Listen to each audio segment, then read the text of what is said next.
দেশনেত্রী বেগম খালেদা জিয়া অসুস্থ। আহা, এই মানুষটা যার উপরে এত জুলুম করা হয়েছে, এই অসুস্থ অবস্থায় জেল খেটেছেন, আজকে মমস্য অবস্থায় বেশ কয়েকদিন ধরে ঢাকার একটি হাসপাতালে ভর্তি। জার্মান থেকে ভাড়া করে এয়ার অ্যাম্বুলেন্সে করে তাকে লন্ডনে নেওয়া হবে। তাকে নেওয়ার জন্য তার পুত্রবধূ জোবাইদা রহমান এসেছেন। আমরা জানি না আল্লাহর এই বান্দির অবস্থাটা কি, এখন আমরা জানি না। অনেকে গুজব ছড়াচ্ছেন যে উনি একেবারে লাইফ সাপোর্টে জীবনের শেষ মুহূর্তে পৌঁছে গেছেন। আল্লাহর কাছে আমরা দোয়া করি, আল্লাহ তোমার এই বান্দি একটা বারের জন্য, তুমি তো ডাক্তারের ডাক্তার, আর একটা বারের জন্য সুস্থ করে আবার আমাদের মাঝে ফেরায় দাও। একটু জোরে কোন আমিন। যাকে আপসহীন দেশ নেত্রী বেগম খালেদা জিয়া বলা হয়, যিনি প্রকৃত দেশপ্রেমিক, এদেশের মানুষকে কখনো বিপদে ফেলে পালিয়ে যাননি। কথা বলেন ঠিক কিনা? সত্যিকারের মমতাময়ী প্রধানমন্ত্রী বেগম খালেদা জিয়া, যিনি আলেমদেরকে মহব্বত করতেন, আল্লামা সাইদি হুজুরকে ভালোবাসতেন, আর বলতেন, সাইদি হুজুর আমি শহীদ প্রেসিডেন্ট জিয়াউর রহমানের স্ত্রী, আমি জীবিত থাকা অবস্থায় এই দেশে ইসলামের বিরুদ্ধে কোনো আইন পাস হবে না। আল্লাহু আকবার। এরকম একজন সাহসী প্রধানমন্ত্রী ছিলেন দেশনেত্রী বেগম খালেদা জিয়া। তাকে যখন ক্যান্টনমেন্টের বাসা থেকে বের করে দেওয়া হয়, কাঁদতে কাঁদতে বলেছেন, আমি কার কাছে নালিশ দিব, কে বিচার করবে? আমি বিচার আল্লাহর কাছে দিলাম। যেই মানুষটাকে কাঁদতে কাঁদতে ঘর ছাড়া করেছেন, মাত্র কয়েক বছরের ব্যবধানে আল্লাহ আপনাকে দেশ ছাড়া করলো। কথা বলেন ঠিক না? এটাই তো আল্লাহর ফয়সালা। এজন্য জুলুম করতে নাই। কথা বলেন। আজকে এই দেশের কোটি কোটি মানুষ দেশ নেত্রী বেগম খালেদা জিয়ার জন্য দল মত নির্বিশেষে সবাই দোয়া করতেছে। কথা কোন ঠিক না? এদেশের প্রত্যেকটা মসজিদ থেকে, মাদ্রাসা থেকে তার সুস্থতা কামনায় দোয়া করা হচ্ছে। নেতা কর্মীরা দোয়া করতেছেন, দেশবাসী দোয়া করতেছেন। আল্লাহ, আমরা জানি না সে আর ফিরবে কিনা, আমি জানি না, আমাদের জানা নাই। ডাক্তার অনেক চেষ্টা করতেছেন। বলেন তো বাজান, ডাক্তারের চেষ্টা করলে কি বাঁচাইতে পারবে? খলকুল আমরু, সৃষ্টি যার, আইন চলবে সে আল্লাহর। কথা বলে ঠিক কিনা? আমার ভাইরা, মুসা নবী ডেকে বলে, আল্লাহ আপনি কি ভুলে গেছেন আমি ফিরাউনের দরবারে মার্ডার কেসের আসামি, গেলেই তো ফাঁসি দিয়ে মারবে। আমার আল্লাহ ডেকে বলে, ভয় পাওয়ার কোনো কারণ নাই। এ নবী মুসা, আমি আল্লাহ যার সাথে আছি, কোন জালেম আগুনে পোড়ায় মারতে পারবে না।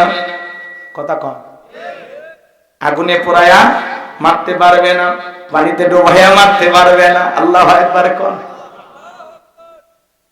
পানিতে ডুবাইয়া মারতে পারবে না, আগুনে পোড়ায় মারতে পারবে না, হাজারো দিন রিমান্ডে নিয়াও ওরা মারতে পারবে না। কথা কন না কেন?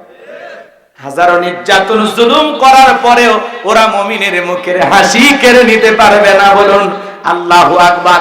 আল্লাহ যদি কাউকে বাঁচায়, তাকে মারার কেউ আছে?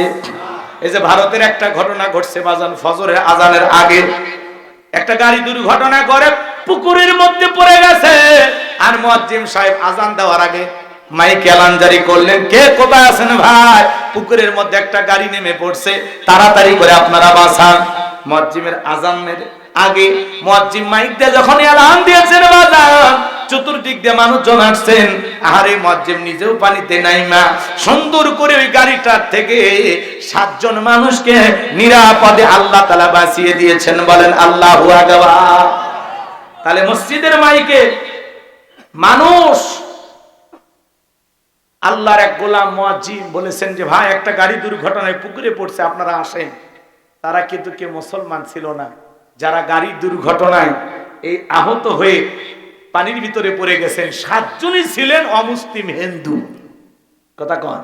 মুসলমানের আহ্বানে মাইক দিয়ে মানুষকে ডেকে আহ্বান করার কারণে এই 7 জন অমুসলিম এই পানির ভিতর ডুবে মরার চাইতে এই মুয়াজ্জিমের আহ্বানে আল্লাহ তাদের বাঁচাইয়া দিল। কথা কন ঠিক না? সেই মুয়াজ্জিমকে সবাই প্রশংসা করতেছেন, বাহবা দিতেছেন। ভারতের অলিতে গলিতে তার নামে বলা হচ্ছে যে দেখেন মুসলমানেরা কত সুন্দর, তাদের আচরণ ব্যবহার কত ভালো। আল্লাহু আকবার বলেন। আমার ভাইরা, লম্বা হবে, লম্বা করা যাবে না বাজার, সামনের দিকে যাই। আমি যে কথা বলতে চাচ্ছিলাম, আল্লাহ ডেকে বলে, ও পয়গম্বর তোমাকে যাওয়াই লাগবে। নবী মুসা ডেকে বলে, আল্লাহ আমার অন্তরে দুরু দুরু ভাব হয়, একটু ভয় লাগে। ছোটবেলা যখন মাদ্রাসায় পড়েছিলাম এই দোয়াটা কোরআন হাতে দেওয়ার সময় হুজুর আমাদের পড়িয়ে দিয়েছিলেন। আমি তখন ভেবেছিলাম এটা মনে হয় কোরআন খোলার দোয়া। কথা বুঝছেন? কিন্তু তাফসীর পড়তে গিয়ে বুঝলাম না এটা কোরআন খোলার দোয়া না। নবী মুসা আলাইহিস সালাম ফিরাউনের কাছে দাওয়াত দেওয়ার আগে এই দোয়াটা আল্লাহর কাছে করেছিলেন। কি দোয়া একটু আমার সাথে পড়েন।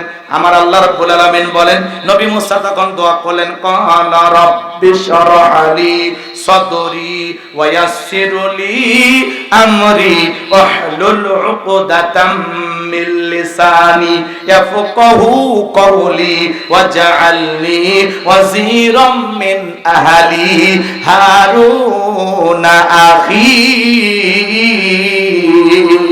একটু জোরে কোন আল্লাহু আকবার।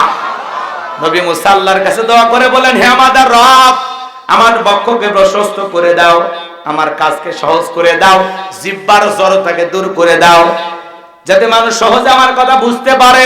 আর আমার পরিবারের মধ্য থেকে আমার ভাই হারুনকে আপনি নবী বানায় দেন। মুসা আলাইহিস সালামের দোয়ার কারণে আল্লাহ ডেকে বলে, পয়গম্বর তোমার দোয়ার কারণে তোমার ভাই হারুনকে আমি আল্লাহ নবী বানায়া দিলাম। বলুন সুবহানাল্লাহ। এইবার আল্লাহর পয়গম্বর মুসা আলাইহিস সালাম তার ভাই হারুন আলাইহিস সালামকে সঙ্গে নিয়ে ফিরাউনের দরবারে চলে গেলেন। সেই কথা আল্লাহ বলেন, মুসা আলাইহিস সালাম তখন ফিরাউনের দরবারে যা ঘোষণা করলেন, ওয়াকালা মুসা ইয়া ফিরআউনু ইন্নী রাসূলুম মির রাব্বিল আলামিন। একটু জোরে কোন না আল্লাহু আকবার। মজা লাগে না? মুসা আলাইহিস সালাম কি বলতেছে জানেন? হে ফিরাউন, আমি বিশ্বের রবের পাঠানো একজন রাসূল। সুবহানাল্লাহ কোন। অনেক আয়াত আছে, সংক্ষিপ্ত করে একটু বলতেছি। পয়গম্বর দেখে বলেন, আল্লাহর ব্যাপারে সত্য ছাড়া মিথ্যা কিছু বলবো না, বনি ইসরাইলদেরকে মুক্ত করে আমার সঙ্গে যেতে দাও। আল্লাহু আকবার বলেন। এই কথা যখন বললেন, ফিরাউন তখন কি বলেছিল জানেন? ক্বালা ইন কুনতা জিতা বিআয়াতিন ফাতি বিহা ইন কুনতা মিনাস সাদিকিন। তুমি নবী দাবি করতেছো, তোমার কাছে কোনো প্রমাণ আছে? তুমি যে নবী, কি প্রমাণ আছে? যদি থাকে আমার সামনে হাজির করো, যদি তুমি তোমার দাবিতে সত্যবাদী হয়ে থাকো। কে কয়? ফিরাউন কয়। নবী যে তুমি কেমনে বুঝবো? প্রমাণ দেখা। মুসা নবীর কাছে প্রমাণ আছে কয়টা? দুইটা। লাঠি ফেলাইলেন, হয়ে গেল সাপ। বগলের নিচে থেকে হাত বের করছেন, ধবধবে উজ্জ্বল সাদা চমৎকার আলো প্রদর্শন করলো। চিৎকার মেরে বলেন আল্লাহু আকবার। এই দুইটা দেখে ওরা কি করলো জানেন?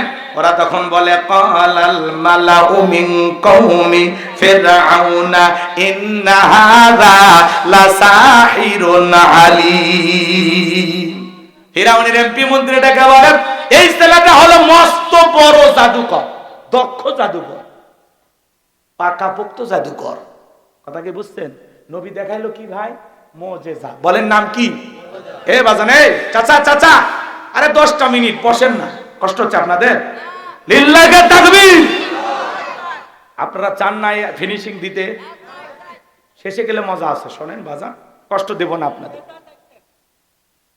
এটাও কথা ঠিক।